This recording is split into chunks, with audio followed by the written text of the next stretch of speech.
s'élève et s'envole. Pasteur, on a besoin de tes prières. Je ne comprends pas, tout le monde parle contre moi. Alors que je suis quelqu'un de bien. Je ne dis de mal de personne. Je ne parle contre personne. On aime tout le monde. Hein? En tout cas, pasteur, partout, c'est de nous qu'on parle. 1, 2, 3, nous on fait ceci. Les gens ne peuvent pas s'occuper d'autre chose. En tout cas, pasteur, prie pour nous pour que Dieu ferme la bouche de nos ennemis. Au nom de Jésus. Amen. Qu'il nous laisse tranquille. On est fatigué. C'est ça, pasteur. Ok. Mais est-ce que vous pensez que c'est de cela que vous avez vraiment besoin? Si, pasteur. C'est ça même. Non, je ne pense pas. Je pense plutôt que vous avez besoin de vous repentir et de vous convertir. Bien. Anne, c'est ça? Oui.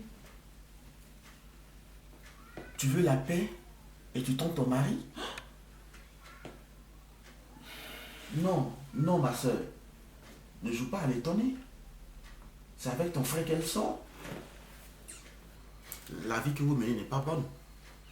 La Bible dit dans le livre de Romains, chapitre 6, au verset 23, « Car le salaire du péché, c'est la mort, mais le don gratuit de Dieu, c'est la vie éternelle en Jésus-Christ notre Seigneur. » Dieu ne nous a pas créés pour la débauche, pour les bars, les boîtes de nuit, mais pour la vie, et la vie en abondance, qu'il nous a donnée dans son Fils, Jésus-Christ,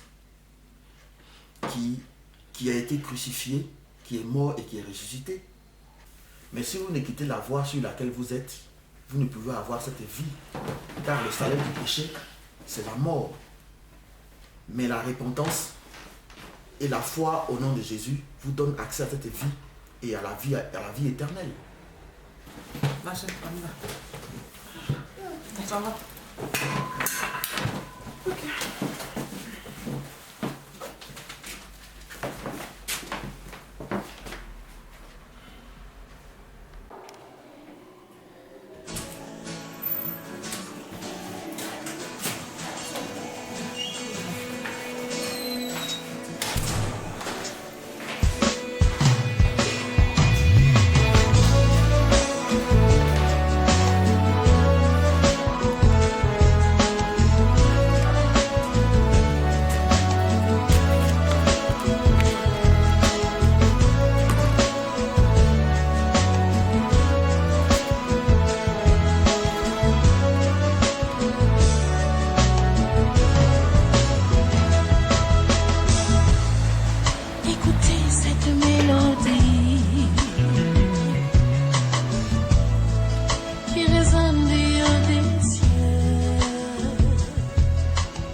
Seigneur, souviens-toi de ces sœurs. Toi qui dis que le cœur de l'homme est comme un courant d'eau entre tes mains et tu l'inclines là où tu veux. Je prie que tu inclines leur cœur vers ta parole et que tu puisses changer leur cœur de sorte que la paix et la vie leur soient données dans leur foyer et dans tout ce qu'elles font, dans le nom puissant de Jésus-Christ de Nazareth. Amen.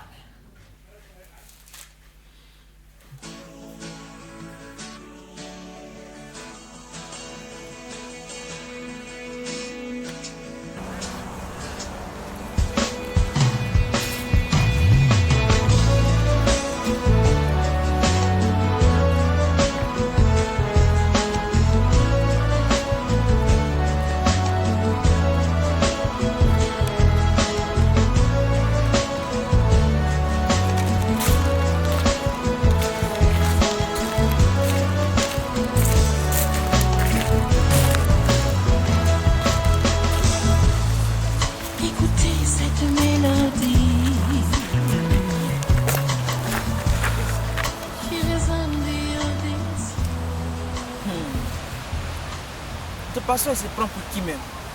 On est venu pour qu'il prie pour nous. Il dit pas de la vie éternelle, vie éternelle. Qu'est-ce qu'on fait à la vie éternelle même? Finalement, il me demande si c'est un bon pasteur. Les vrais pasteurs ne te posent pas les questions pour savoir ce que tu as fait, ce que tu n'as pas fait. Tu arrives, il prie pour toi. Il ne s'intéresse pas à ta vie. Il te dis seulement, si tu as la foi, Dieu va te bénir. C'est tout. Vie éternelle, vie éternelle, vie éternelle. La copine, tu as quoi? Tu pleures? Tu dirais? Ne passe pas avec ça. On doit tout arrêter. On doit vraiment se reposer. Oui, ce que le pasteur a dit m'a touché. Il faut qu'on change de vie. Hein? T'as pas entendu ce qu'il a dit? Il dit que le salaire de péché, c'est la mort. J'ai pas envie de mourir, moi. Je veux pas aller en enfer. Qui? Le pasteur a envoûté ma soeur. Il m'a pas envoûté. Le pasteur m'a pas envoûté. Il m'a dit la vérité. Angèle, Dieu nous aime. Vraiment, Dieu nous aime. Saisissons notre chance. Écoute, il faut dire à ton frère que hein, c'est plus la peine qu'il m'appelle. Moi, je veux rentrer dans mon foyer. Je veux retourner dans mon foyer. Angèle, je vais accepter la vie que Jésus me propose. Je vais changer carrément de vie, quoi. Je vais arrêter cette vie que je mène pour avoir une nouvelle vie. Tu comprends, non? Je t'encourage à me suivre. Mais tu as le choix. Accepter ou refuser. Et quant à moi, ma décision est prise. Je ne veux plus revenir maintenant. Bon. Angèle, je retourne voir le pasteur. On y va. Tu veux pas venir avec moi? D'accord.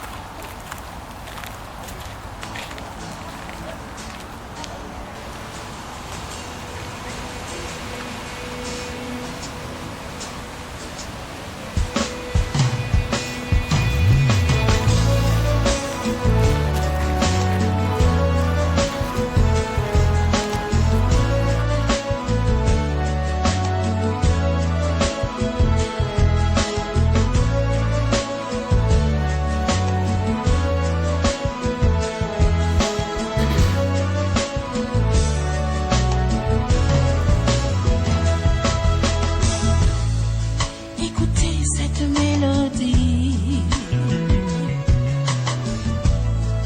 qui résonne du haut des cieux.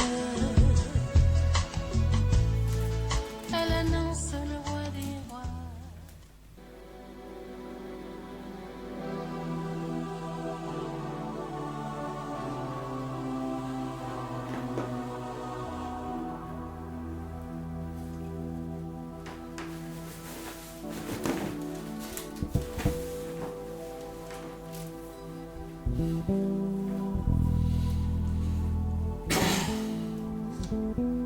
Sur la Via Dolorosa à Jérusalem ce jour, les soldats cherchaient passage dans les rues, mais la foule se pressait pour voir l'homme condamné à mourir au calvaire.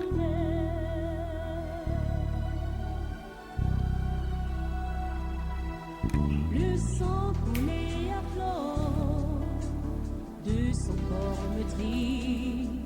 Son visage était marqué par la douleur.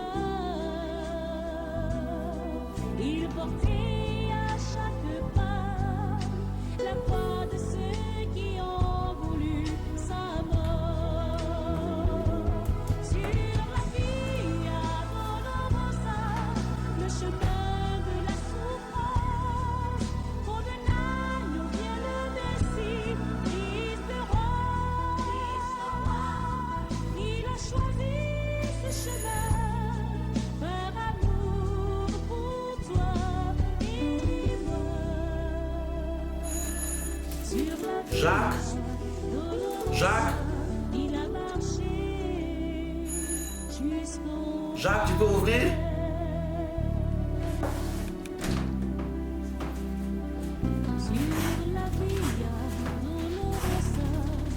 Restons les revenus, on veut donner nos vies à Dieu.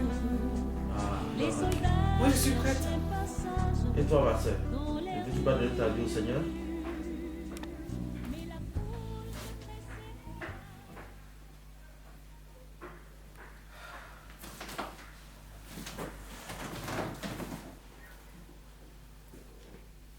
t'asseoir, ma soeur. Gloire soit rendue au Seigneur.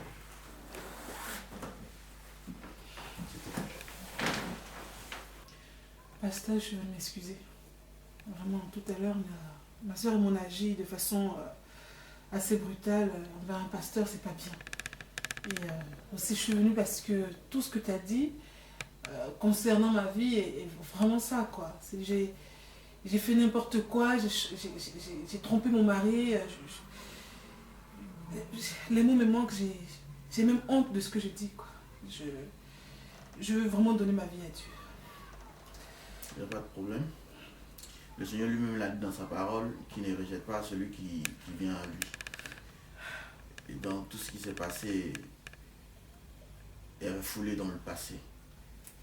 Ce qui est important, c'est que tu as décidé de te repentir et de donner ta vie au Seigneur Jésus. Et pour cela, on va lui faire une déclaration de manière officielle. Il faut que cela soit scellé dans le sang de Jésus. D'accord, pasteur. Et pour cela, tu vas répéter après moi. D'accord, pasteur. Seigneur Jésus, Seigneur Jésus, je veux te bénir en ce jour. je veux te bénir en ce jour. Parce que tu as permis à ce que ma vie soit révélée. Parce que tu as permis à ce que ma vie soit révélée. Je viens devant toi pour te demander pardon pour tous mes péchés. Je viens devant toi pour te demander pardon de tous mes péchés. Viens me laver de ton sang précieux qui a coulé à la croix de Golgotha. Viens me laver de ton sang précieux qui a coulé à la croix de Golgotha. Et donne-moi ton Saint-Esprit afin que je puisse changer. Et donne-moi ton Saint-Esprit afin que je puisse changer. Et que mon foyer soit rétabli. Et que mon foyer soit rétabli. Au nom puissant de Jésus. Au nom puissant de Jésus. Amen. Amen. Béni soit le Seigneur qui a permis encore ce moment. Et donc, tu viens d'accepter le Seigneur. Cela suppose que tu dois marcher en nouveauté de vie. Comme cela est demandé par le Seigneur dans sa parole. Que toutes choses anciennes sont passées et toutes choses sont devenues nouvelles. Oh, gloire soit rendue au Seigneur. Tu vas me donner tes mains. Seigneur, je veux te bénir, te rendre toute la gloire, toi qui as permis à ta fille la repentance. Ta parole a dit que personne ne peut venir à toi si tu ne l'es accordé. C'est pourquoi je veux te bénir et je veux que tu lui donnes un cœur nouveau. Au nom puissant de Jésus-Christ de Nazareth. Amen. C'est un nouveau départ pour toi. À partir de la décision que tu viens de prendre. Cela suppose que ta vie doit changer et que tu dois marcher en nouveauté de vie. Comme le dit ce verset dans 2 Corinthiens chapitre 5 verset 17, je vais te lire pour que tu vois. Qui dit ceci.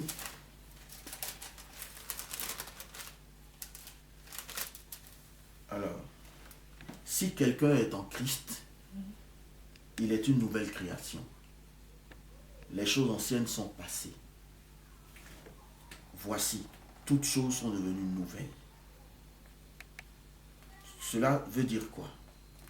Que maintenant, tu devras marcher en nouveauté de vie. Tu dois marcher, ça veut dire que tu dois marcher différemment eu égard à ta vie passée. Ta manière de te conduire autrefois ne devra plus être la même. Autrefois, tu marchais selon tes propres pensées, selon tes propres convictions. Mais désormais, tu marcheras selon la parole de Dieu. C'est ça, marcher en nouveauté de vie. Cela suppose aussi que tu devras lire la parole de Dieu, t'acheter d'abord une Bible, ensuite la lire et chercher à savoir ce que le Seigneur désire de toi, afin qu'il puisse aussi faire de bonnes choses pour toi. Donc Anne, je vais te demander une chose très importante. Tu vas faire un pas vers ton mari et tu vas lui confesser tout ce que tu lui as fait dans le secret. Tu vas lui avouer ton forfait. Je vais tout lui dire. Oui. Tout ce que j'ai fait. Trompé, oui. Ah non, pasteur, il va me tuer. Non. Il va me tuer, pasteur. Non, non. Ne t'inquiète pas pour cela. tout se passera dans la sagesse. On va mettre cela en prière et je vais te dire quand et comment on devra l'aborder pour lui dire cela. Ne t'en inquiète pas. Le Seigneur sera au contrôle. Le même Seigneur qui a touché ton cœur pour que tu puisses revenir à la raison, touchera son cœur pour qu'il revienne aussi à la raison. Il est Seigneur, il est tout puissant pour agir. Et dans cette même parole que j'ai citée tout à l'heure, mais dans un autre verset, il est dit que le cœur du roi est comme un courant d'eau entre ses mains. Et Dieu l'incline là où il veut. Et Dieu inclinera son cœur. Ne t'en inquiète pas. Il est tout puissant. Et moi-même, je serai avec toi pour le lui dire. Sois forte. Mais ce que je voulais aussi te préciser, c'est que tu devras attendre avant de le lui dire. Tu devras attendre mon signal, comme j'ai dit, que je finisse de mettre cela en prière devant le Seigneur, afin que le Seigneur puisse préparer son cœur. D'accord. Que Dieu te bénisse. Merci, pasteur.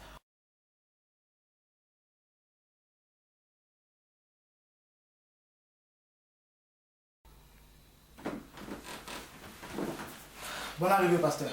Bonne arrivée. Bonne arrivée, pasteur. Ok, asseyez-vous. Asseyez-vous. Ok. Ah, bon. Pasteur, on ne reçoit pas toujours un homme de Dieu chez nous, hein. Donc, je ne sais pas trop comment gérer ça. Mais bon, je vais faire comme chez nous. Je vais faire comme chez nous. Donc, avant ça, pasteur, on vous sert quelque chose à boire au moins? Non, merci. Ça va? Ça va. Ok, d'accord. Bon, pasteur, on m'a demandé les nouvelles. Quelles sont les nouvelles? Alors, avant de donner les nouvelles, j'aimerais qu'on fasse une prière si cela ne vous dérange pas. Ah non, ça ne me dérange pas, mais c'est vous qui allez faire la prière. Moi, je n'ai jamais prié, je ne sais pas comment faire. D'accord. D'accord, ok. Seigneur, nous voulons te bénir, te rendre toute la gloire, toi qui permets que nous soyons ici en ce moment, toi qui nous donnes l'être, le mouvement et la respiration. Je prie que ton esprit vienne diriger toutes choses afin que ce que nous ferons aujourd'hui soit une réussite et que le cœur de tout un chacun puisse être gagné par la paix et la joie. Au nom puissant de Jésus-Christ de Nazareth. Amen. Amen. Amen. Donc, pasteur, Les nouvelles, elles sont bonnes.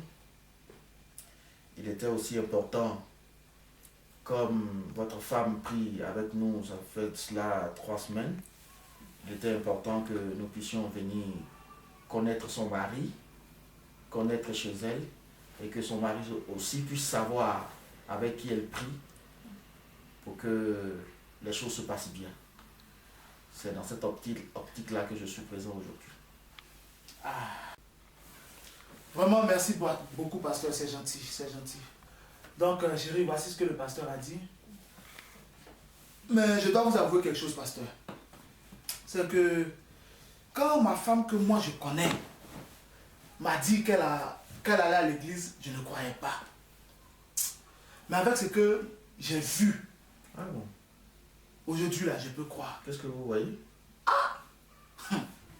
Parce que ma femme a changé. Ma femme, elle est transformée. Attends, comment je peux dire ça là? Elle est devenue... quel mot je peux dire? Vous voulez dire une nouvelle création? Elle est devenue une nouvelle création. Juste, pasteur. Ma femme est devenue quelqu'un d'autre. Moi, je connais ma femme. Mais aujourd'hui, beaucoup de respect. Elle est à la maison. Ma femme s'occupe des enfants. Elle ne découche plus. Elle fait la table. Ça c'est quelque chose même qui est... C'est invraisemblable. C'est quelque chose qui ne s'est jamais passé dans cette maison. Vraiment, je ne sais pas qu'est-ce que vous lui avez dit. Je ne sais pas comment vous lui avez parlé dans votre église là-bas, mais franchement, je peux dire aujourd'hui là. Hein? Je peux dire aujourd'hui que parce que j'ai retrouvé ma femme. Mieux même celle que j'avais épousée au début, c'est elle qui est revenue. Vraiment, je suis content, j'ai retrouvé ma femme. J'ai vraiment retrouvé ma femme. Bah, Donc ça, franchement, parce que je tenais, n'est-ce pas, à le dire. Ah. gloire à Dieu. Amen. En fait, Monsieur Jonas, Oui, pasteur. comme il est dit dans 2 Corinthiens chapitre 5, verset 17, je dois partager ce verset même avec votre femme. La Bible dit dans ce verset-là, en son chapitre 17, si quelqu'un est en Christ, il est une nouvelle création. Les choses anciennes sont passées. Voici, toutes choses sont devenues nouvelles. Donc le changement que vous voyez en votre femme, c'est ce dont ce verset est en train de parler. Donc elle marche en nouveauté de vie et sa vie passée est restée en arrière. Elle s'est dépouillée, c'est-à-dire elle a abandonné son ancienne manière de marcher pour maintenant marcher selon ce que le Seigneur lui dit dans sa parole. Et c'est ce que vous êtes en train de découvrir. Et cela ne peut se faire que par l'action du Saint-Esprit en elle. Et cet esprit-là, il vient lorsque nous avons reçu le Seigneur de manière véritable. Il vient nous changer et nous donner la capacité de faire ce que nous ne pouvions pas faire avant. Cela dit, je voudrais en profiter, comme nous sommes disposés, il y a votre femme qui doit vous rendre un témoignage dans ce même élan. D'accord? Un témoignage, je prie que vous puissiez l'écouter s'il vous plaît, afin que gloire soit rendue à Dieu. Donc, ma soeur Anne, tu as la parole, tu peux parler.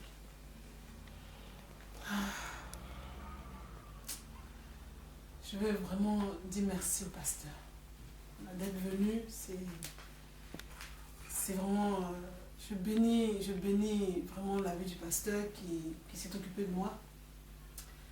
C'est le pasteur donc, de l'église. On vient parler avec toi. Je veux aussi bénir vraiment le Seigneur Jésus qui a complètement changé ma vie. Je veux aussi dire merci à mon mari qui a accepté que le pasteur vienne à la maison. Mais, chérie,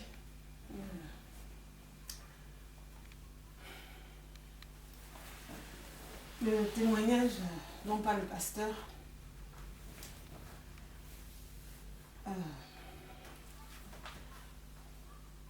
vraiment, Dieu a fait des grandes choses dans ma vie. Il m'a transformée, comme tu me connaissais. J'étais une femme vraiment insoumise, une femme qui était rebelle, qui faisait rien à la maison. Mais non seulement ça, tu as remarqué que j'étais absente. Ah, ça.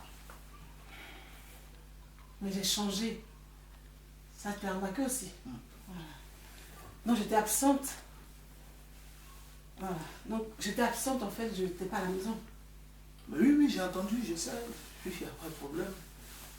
Donc, tu connais ma copine que je fréquentais avant, mais donc tu vois que je ne la fréquente plus. Angèle. Ah. Voilà, voilà, je ne la fréquente plus. Donc, Angèle. Donc, ce que je veux te dire, c'est que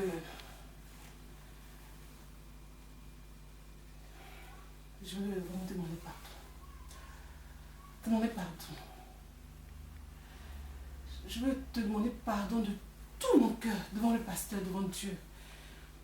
Parce que je n'ai pas seulement été insoumise, je n'ai pas seulement été absente.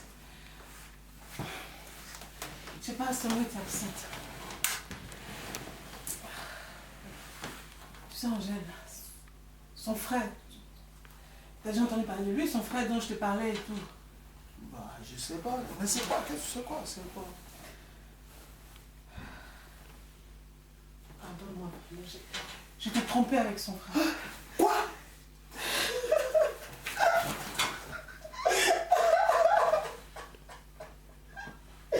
Quoi? Tu as fait quoi? Pardonne-moi. Parce que c'est ça. Quoi? J'ai changé. J'ai changé. Ce Jonas, en fait, il s'agit de son passé. Non, non, pasteur, non. J'ai changé. Non, pasteur, non.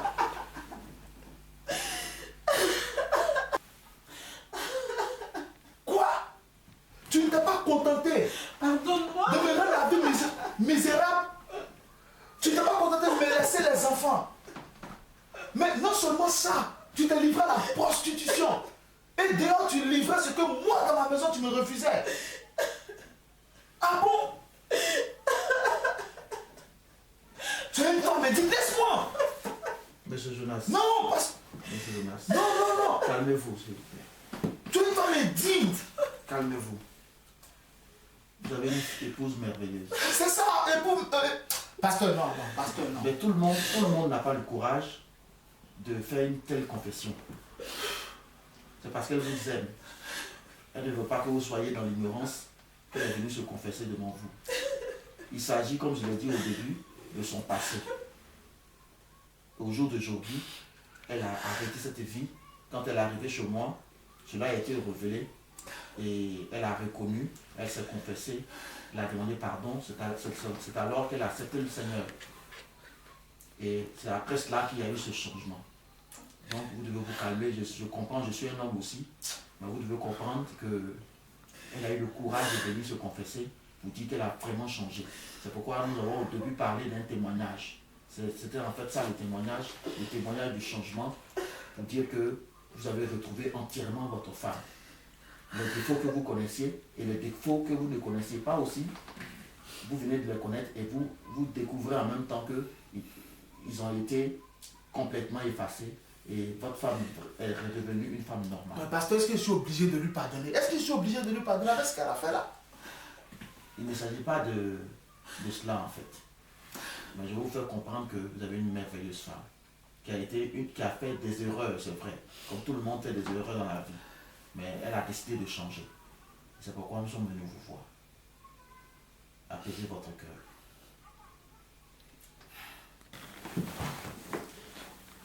Monsieur Jonas, votre femme n'est pas une prostituée. Vous savez, on peut faire des erreurs dans la vie. Et c'est pour cela même que le Seigneur lui-même s'est offert à la croix pour que nous puissions être pardonnés. Ne dit-on pas souvent que c'est les malades qui ont besoin de médecins? Vous devez pardonner à votre femme ce qu'elle vous a fait. Et reprendre votre femme. Vous avez une merveilleuse femme. C'est à vous de la guérir, parce qu'elle a été guérie par le Seigneur et pardonnée par le Seigneur. C'est à vous, il reste à vous de lui pardonner, afin qu'elle puisse être guérie totalement. Ah, pasteur, je dois lui pardonner. Oui.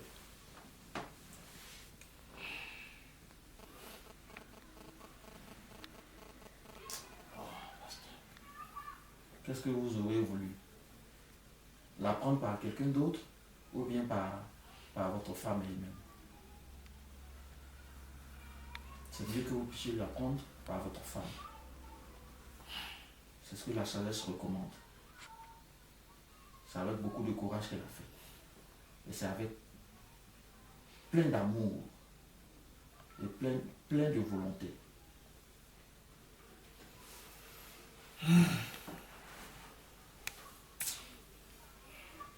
Pardonnez-lui, s'il vous plaît.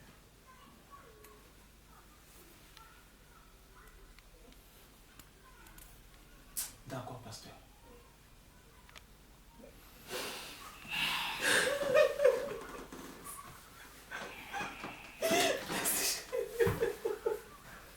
Je te pardonne. Je t'aime, je veux vivre avec toi. Et vivre ta nouvelle vie avec toi.